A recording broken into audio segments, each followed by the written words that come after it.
Bismillahirrahmanirrahim. Bismillahirrahmanirrahim. Assalamualaikum warahmatullahi wabarakatuh. Alhamdulillahi rabbil alamin. Wassalatu wassalamu ala asyrafil anbiya wal mursalin wa ala alihi wa ashabihi ajma'in, amma ba'du. Pertama, marilah kita bersama-sama mengucapkan puja dan puji syukur kehadirat Allah Subhanahu wa taala atas segala karunia-Nya. Salawat dan salam semoga dapat kita perbanyak aturkan kepada junjungan kita Nabi besar Muhammad SAW.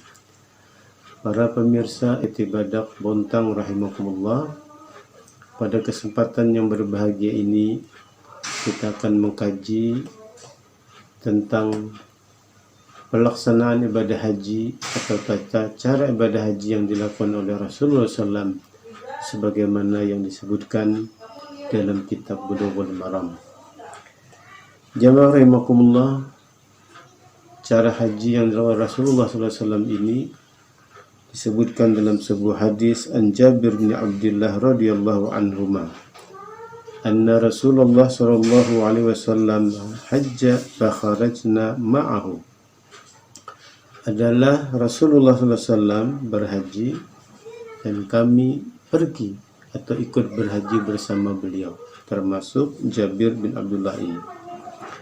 Hatta idza ataina Dzul Hulaifah, ketika kami tiba pada sebuah miqat yang bernama Dzul Hulaifah, fawaladat Asma bintu Umais. Saat itu di tempat itu Asma bintu Umais ini melahirkan seorang bayi.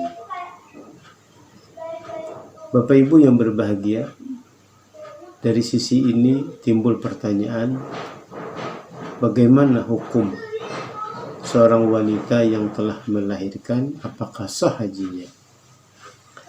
Maka jawaban tentang pertanyaan ini disebutkan oleh Rasulullah SAW. Faqala igtasili wastathfiri bithawbin. Mandilah engkau, wahai Asma bintu Umais, kemudian gunakanlah celana untuk menutupi bagian kemaluanmu.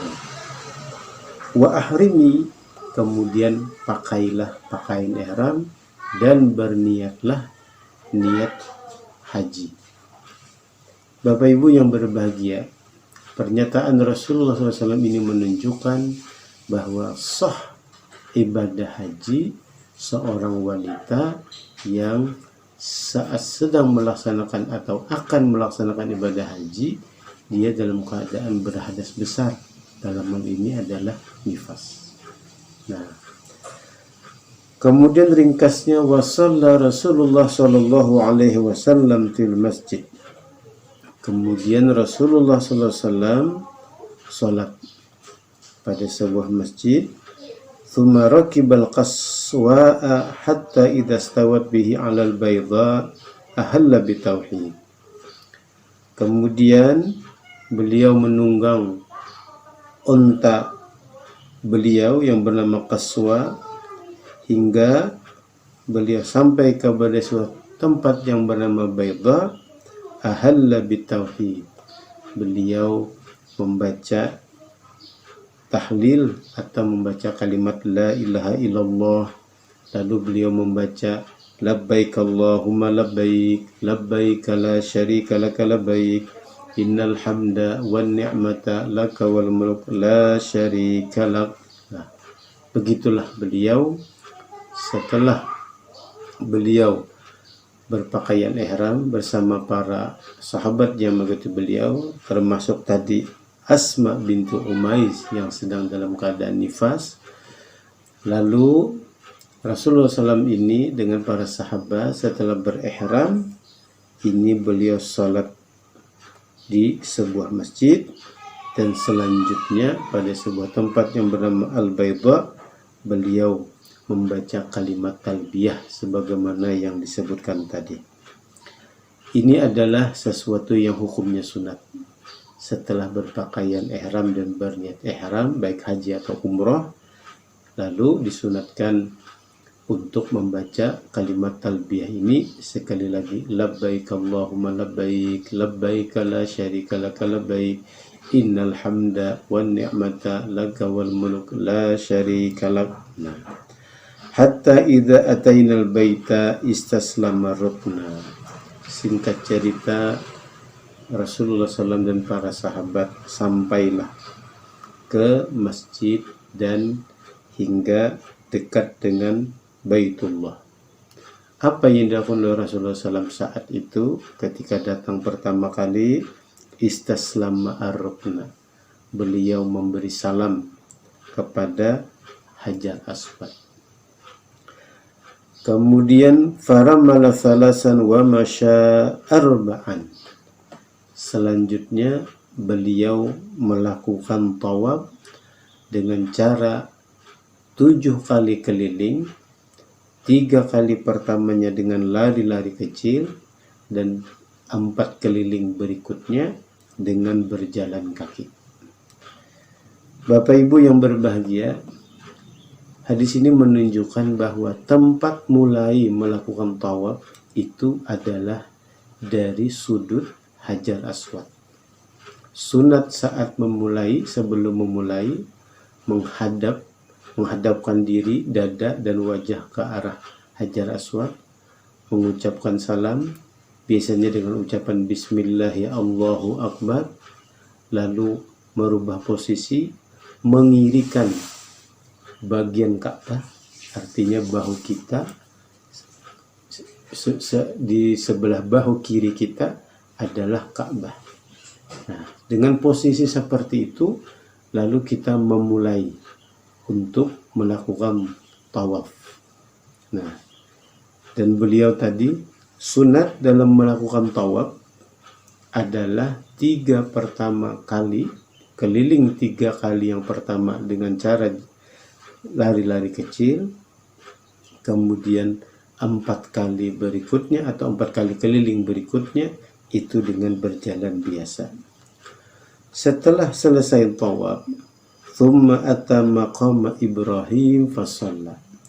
Kemudian Rasulullah SAW mendatangi tempat maqam Ibrahim yang posisinya berada di hadapan atau sejajar dengan pintu Ka'bah. Nah, di tempat itu, di tempat maqam Ibrahim, persis di belakangnya, Rasulullah SAW melakukan sholat sunat. Sholat sunat ini namanya adalah sholat sunat tawaf. Thumma raja ila rukni pastalamahu. Kemudian beliau kembali lagi ke Hajar Aswad dan mengucapkan salam seperti yang disebutkan tadi dengan seraya membaca Bismillah ya Allahu Akbar. Thumma kharaja minal babi ila Safa. Kemudian beliau keluar dari pintu ke arah Bukit Safa.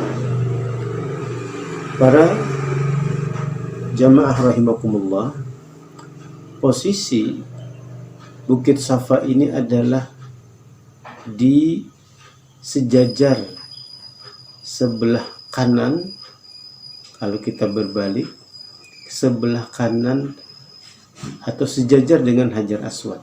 Persis di ujungnya sana itu adalah Bukit Safa. Nah, falamma dana minas Safa, ketika beliau menuju Bukit Safa dan sudah hampir atau dekat dengan Bukit Safa, Rasulullah SAW membaca Innas Safa wal Marwata min sya'airillah faman hajjal baita aw i'tamara fala junaha alaihi ay yatawafa bihima wa man tatawwa khairan fa huwa khairullah. Nah, dan seterusnya. Lalu beliau membaca abda'u bima bada'allahu bihi, yang artinya aku memulai sebagaimana Allah memulai dengannya. Nah, lalu faraqas Safa, beliau menaiki Bukit Safa. Karena tempat sa'i adalah di sini. Hatta ra'al baita. Nah, di saat berada di Bukit Safa, beliau memiringkan atau memutar badan beliau sehingga beliau bisa melihat Ka'bah.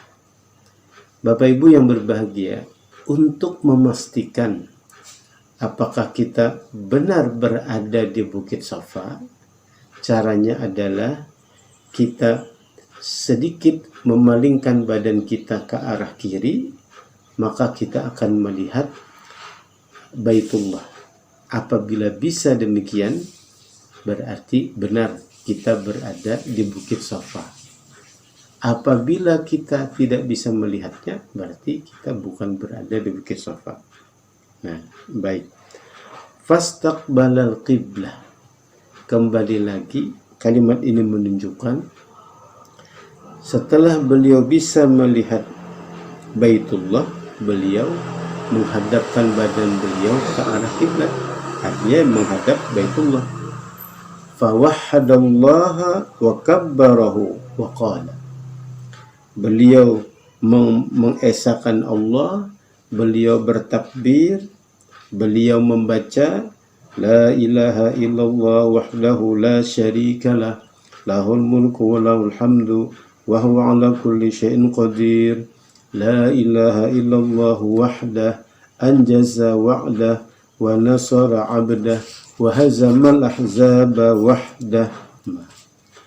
Ini sunat dibaca atau dilakukan sebelum memulai sa'i. Artinya ketika masih pertama kali berada di Bukit Safa sebelum melakukan sa'i. Thumma da'a baina dzalika qala misla hadza thalatha marrat.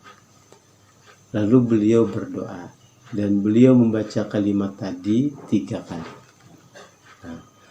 Thumma naza ilal marwah. Kemudian beliau turun atau menuruni ke arah Bukit Marwah. Nah, hatta idan sabbat qadamahu fi batnil wadi sa'a. Ketika beliau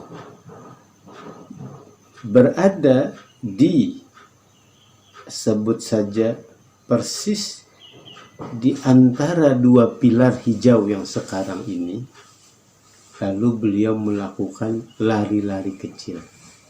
Nah, pilar hijau yang ada sekarang ini adalah batnil wadi, yang kita maknai dengan perut lembah, yang tentu sekarang sudah diratakan sehingga mempermudah untuk melakukan sa'i.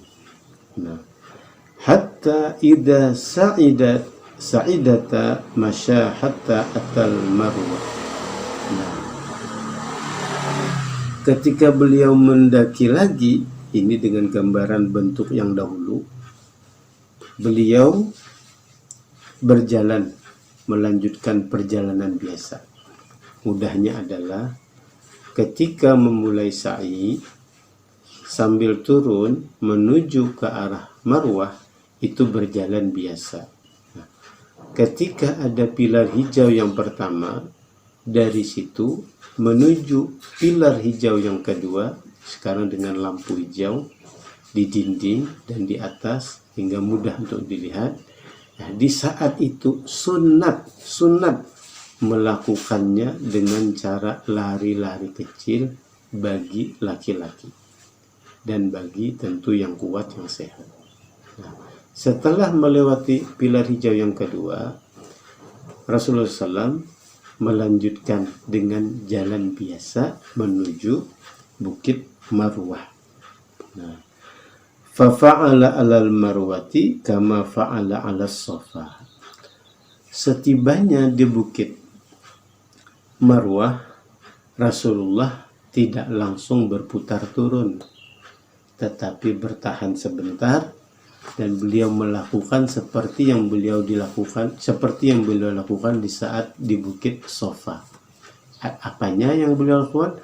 Bukan menghadap Ka'bahnya karena saat ini sudah tertutup dinding, tetapi adalah membaca kalimat la ilaha illallah wallahu akbar atau la ilaha illallah wahdahu la syarikalah lahul mulku wa lahul hamdu wa huwa ala kulli syai'in qadir, dan seterusnya. Nah, kemudian beliau berdoa sebentar, kemudian beliau melanjutkan lagi perjalanan beliau menuju Bukit Marwah, Bukit Safa.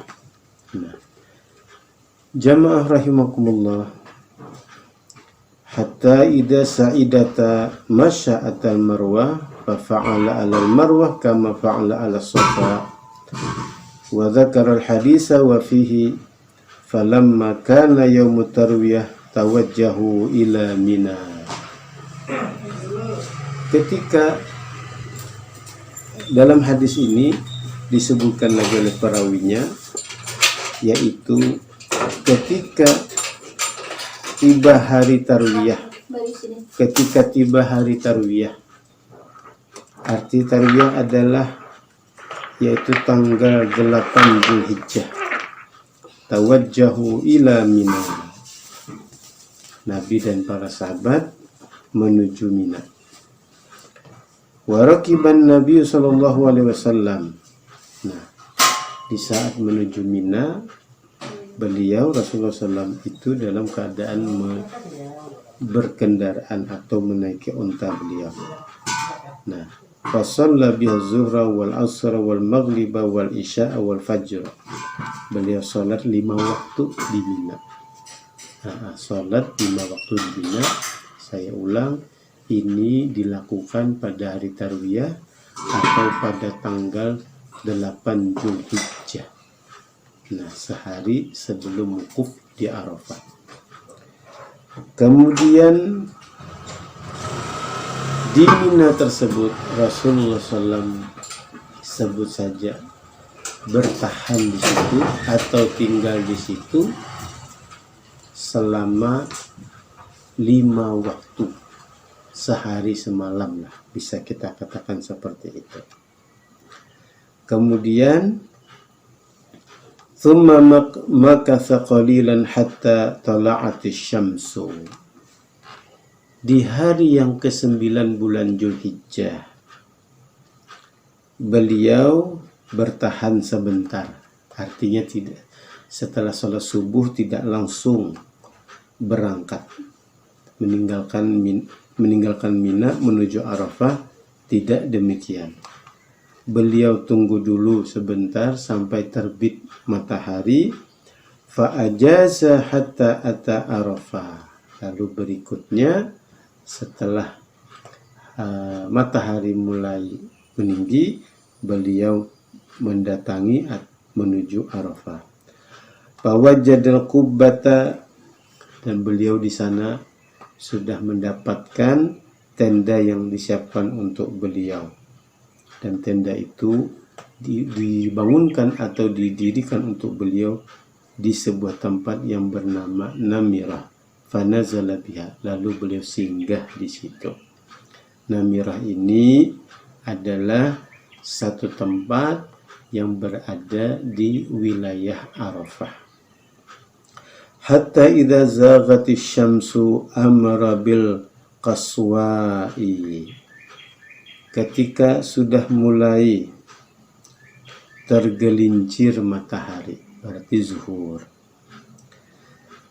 beliau meminta siapkan kendaraan beliau, unta beliau yang bernama Qaswa.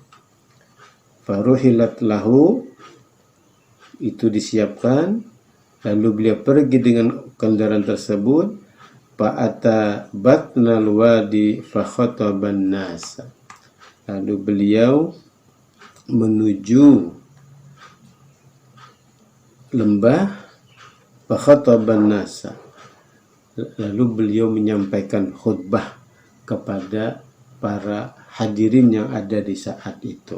Nah, artinya adalah di saat melaksanakan wukuf di Arafah atau sebelum melakukan wukuf di Arafah, persisnya di waktu zuhur, itu dimulai kegiatan dengan cara menyampaikan khutbah atau dengan istilah khutbah Arafah.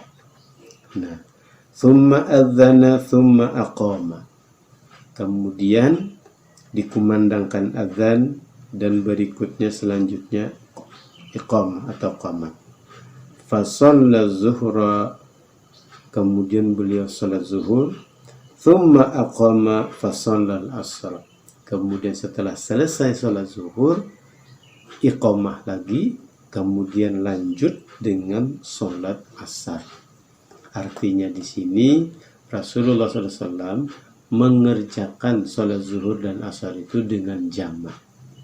Terlepas dengan perbedaan pendapat ulama, apakah ini digabungkan dengan salat yang sempurna atau digabungkan dengan salat yang diringkas atau diqasar.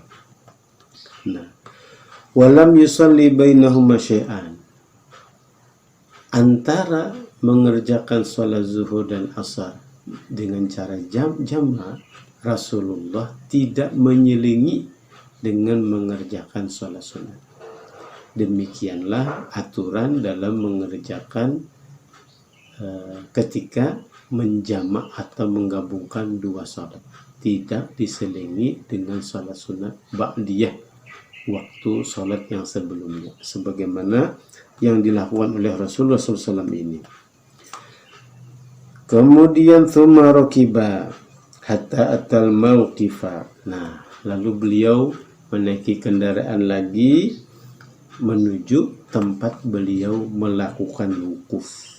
Nah, Rasulullah SAW wukuf itu, Rasulullah SAW melakukan wukuf itu pada sebuah batu besar.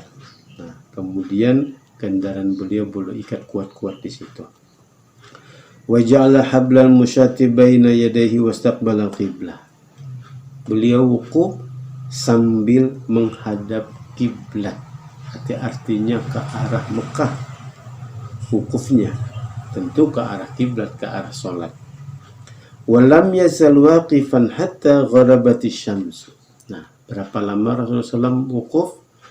Rasulullah SAW melakukan wukuf itu sampai kepada terbenam matahari. Arti wukuf di sini adalah berdiam di padang Arafah dari waktu mulai sesudah zuhur dengan cara melakukan atau memperbanyak ibadah. Nah, Rasulullah SAW sekali lagi melakukan wukuf ini hingga terbenam matahari, artinya sampai waktu maghrib. Waktu asar, salat asar tadi sudah dikerjakan dengan dijamak. Wa dhahabatis sufratu qalilan. Nah, lalu mulailah hilang kuning senja. Hatta ghabal qarsu wa dafa'a, sampai akhirnya benar-benar lingkaran matahari itu tenggelam. Nah, ketika mulai gelap, Rasulullah SAW dafa'a, beliau berangkat menuju Muzdalifah. Nah, artinya tidak disebutkan keterangan sholat maghrib dan isya di padang Arafah tadi. Nah, kemudian selanjutnya waqad shanaqal lil qaswa'i az-zimama hatta inna ra'saha la yusiba murita rahli. Persiapan berangkat menuju Muzdalifah ini setelah maghrib itu adalah Rasulullah melakukannya dengan cara mengencangkan tali kekang unta beliau, sehingga beliau tarik sampai kepala unta ini hampir menyentuh pelana tempat duduk Rasulullah di atas unta. Seperti itu gambarannya. Wa yaqulu biyadihil yumna. Kemudian beliau berseru dengan mengisyaratkan tangan kanan beliau, ya ayyuhan nas, as-sakinah, as-sakinah. Wahai sekalian manusia, tenang, tenang. Artinya berangkat menuju Mina tidak usah buru-buru, tidak usah kasak kusuk, santai saja. Nah, tenang kata beliau. Wa kullama atahablan minal hibali arkhalaha qalilan hatta tas'ada. Nah, setelah sudah mulai berjalan, beliau longgarkan tali kekang tadi. Hatta atal Muzdalifata. Nah, singkat cerita sampailah beliau ke sebuah tempat yang bernama Muzdalifah. Bapak Ibu yang berbahagia, bisa kita sebut bahwa rangkaian melaksanakan ibadah haji itu adalah dari Arafah menuju Mina. Nah, dari Arafah menuju Muzdalifah. Nah, kemudian lagi di Muzdalifah fasalla bihal maghriba wal isya. Disitulah atau di Muzdalifah lah Rasulullah SAW mengerjakan sholat maghrib dan isya jamak takhir. Artinya sholat maghribnya dikerjakan di waktu isya. Nah, jadi Rasulullah SAW tidak mengerjakan maghrib dan isya di Arafah. Tapi cara ini hukumnya sunnat. Rasulullah SAW mengerjakan sholat maghrib dan isya itu di Muzdalifah. Nah, cara ini cara yang sunat dilakukan. Gimana? Bi'adzanin wahidin wa iqamatain. Dengan satu kali adzan dan dua kali iqamah. Artinya sebelum mulai sholat yang pertama adzan dulu, lalu iqamah, lalu sholat maghrib. Setelah selesai, untuk melanjutkan sholat isya, lalu dilakukan iqamah lagi. Jadi iqamahnya 2 kali, berikutnya sholat isya. Walam yusabbih bainahuma syai'an. Setelah selesai sholat isya, Rasulullah SAW tidak mengerjakan sholat lagi. Tidak mengerjakan sholat di antara 2 sholat tadi. Nah, sama dengan ketika saat beliau melakukan jamak takdim di Arafah tadi, zuhur dan asar. Antara zuhur dan asar beliau tidak menyelingi dengan sholat sunat. Nah, jadi ada 2 cara yang tegas jelas bahwa ketika seseorang menggabungkan 2 sholat, maka tidak diselingi antara 2 sholat itu dengan sholat sunat. Nah, thumma ittaja'a hatta tala al-fajru. Lalu beliau berbaring, istirahat sampai timbul fajar. Wa shallal fajr. Beliau salat subuh. Nah, istirahat di malam itu sampai waktu fajar. Hina tabayyana lahu subuhu bi adzanin wa iqamatin. Nah, lalu ketika sudah jelas waktu subuh dilakukan dengan cara adzan dan iqamah. Artinya ini menunjukkan setiap kali Rasulullah SAW mau sholat fardu pasti didahului dengan adzan dan iqamah. Nah, summa rakiba hatta atal masy'arul haram. Lalu beliau melanjutkan perjalanan hingga beliau sampailah kepada menuju Mina. Ini perjalanan menuju Mina hingga di tengah jalan beliau sampai kepada suatu wilayah yang bernama Masy'arul Haram. Nah, fastaqbalal qiblata fada'a lahu wa kabbarahu wa hallalahu.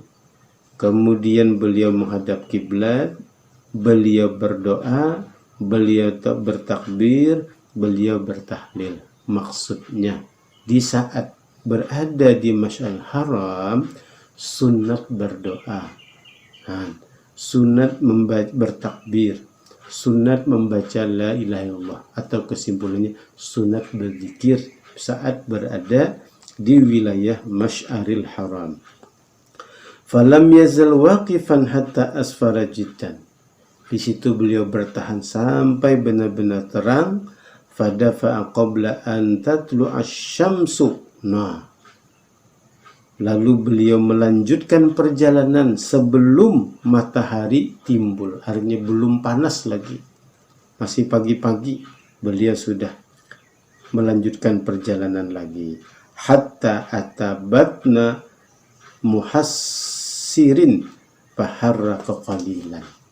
Sehingga beliau sampai ke suatu lembah yang bernama Muhassir. Di saat itu, di wilayah lembah Muhassir itu, beliau mempercepat kendaraan beliau. Nah, Bapak Ibu yang berbagai, artinya adalah perjalanan dari Muzdalifah menuju Mina itu akan melewati dua tempat, Masy'aril Haram dengan Muhassir. Bedanya, di Masy'aril Haram Rasulullah SAW berzikir, berdoa. Di Wadi Muhassir beliau menyegerakan langkah kendaraan beliau. Kenapa? Karena Muhassir itu adalah tempat yang pernah Allah kutuk. Nah, di tempat atau melewati tempat yang pernah Allah kutuk, Rasulullah tidak santai-santai mengamati tempat itu, tidak. Justru beliau bersegera meninggalkan tempat itu. Thumma salaka tariqal wusta hatta takhruju ala jamratil kubra. Lalu beliau memilih jalan tengah, artinya bukan jalan yang dahulu itu. Nah, sampai kepada suatu tempat yang bernama Al-Jamrah atau Jumrah Aqabah. Saya ulang. Kemudian beliau menempuh atau memilih jalan tengah. Bukan jalan yang sebelumnya beliau pergi, bukan jalur yang beliau pergi, menuju ke tempat jumrah, tempat melontar jumrah. Hatta atal jumrata allati 'inda syajarah. Sampailah beliau kepada Jumrah Aqabah. Jumrah ini adalah Jumrah Aqabah. Nah, bagaimana cara Rasulullah SAW melakukan jumrah? Jumrahnya adalah tempat melontar. Di situ Rasulullah SAW faramaha bisab'i hasayatin.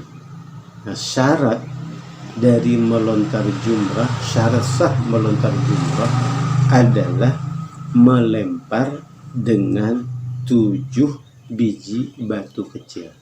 Jadi di sini disebutkan dua cara melontar. Bukan di melontar langsung ke arah tempat pelontarannya. Jadi bukan dengan cara batu itu diangkat ke udara lalu jatuh ke lubang itu, tidak begitu. Tapi langsung batu itu diarahkan ke tempat pelontaran itu. Nah, yang dilempar adalah batu. Batunya batu kecil seukuran kacang saja. Bukan batu yang ukuran segenggam. Kalau ini terjadi, yang berdarah bukan setannya, tapi orang-orang yang berada di depan tempat pelontaran tersebut. Nah, lalu berikutnya adalah yukabbiru ma'a kulli hasatin minha. Nah, sunat, ini bukan syarat sahnya melontar, sunat ketika setiap kali melontar dengan membaca takbir Bismillahirrahmanirrahim rajman lisyayatin, Allah Akbar. Bismillahirrahmanirrahim rajman lisyayatin, Allah Akbar, lempar. Nah, jadi setiap kali melempar beliau membaca takbir. Berarti 7 kali lemparan, 7 batu, 7 kali takbir. Nah, melontarnya syarat, 7 batunya syarat, bertakbirnya sunnah. Nah, kullu hasatin mislu hasal khatfi. Nah, disebutkan lagi, setiap biji batunya itu adalah batu kecil saja, seukuran kacang, bukan seukuran genggaman. Nah, bukan dengan sepatu, bukan dengan sendal, bukan dengan payung. Nah, jadi yang begitu-begitu tuh menyalahi dari tata cara Rasulullah Shallallahu Alaihi Wasallam. Rama min batnil wadi, ya, beliau melontar dari sisi lembah. Artinya di saat ini itu dari arah mana saja, yang penting batu itu masuk ke dalam lubang pelontaran tadi. Nah, thuman sarafa ilan manhari fanahara. Setelah selesai melontar, beliau pergi menuju tempat penyembelihan. Lalu di situ beliau menyembelih. Mungkin ya sebut saja berkorban. Nah, bagi jamaah haji, berkorban itu sunat dilakukan setelah melontar. Nah, bagi yang bukan jamaah haji dilakukan setelah sholat sunat Id, hari raya Idul Adha. Tsumma rakiba Rasulullah sallallahu alaihi wasallam, lalu beliau menunggangi kendaraan beliau menuju Mekah. Nah, fa'afadha ilal baiti, lalu beliau melakukan, lalu Rasulullah SAW melakukan tawaf ifadah, tawaf haji. Ini rukun. Nah, fasalla bi Makkah zuhra, salat zuhurnya beliau atau Rasulullah SAW di waktu zuhur. Bapak Ibu yang berbahagia, jadi hadis ini menyebutkan rukun haji itu adalah berihram, niat dan berpakaian ihram, kemudian melakukan wukuf di Arafah, kemudian lagi melontar, kemudian lagi adalah melakukan tawaf ifadah dan sa'i dan tahallul. Nah, Bapak Ibu yang berbahagia, demikianlah penjelasan tentang tata cara melakukan ibadah haji yang dilakukan oleh Rasulullah SAW sebagaimana yang disebutkan di dalam kitab Bulughul Maram. Mudah-mudahan keterangan hadis ini bermanfaat untuk kita semua, sehingga ibadah haji yang kita laksanakan benar dan diterima oleh Allah Subhanahu wa Ta'ala. Demikian, hadanallahu wa iyyakum ajma'in.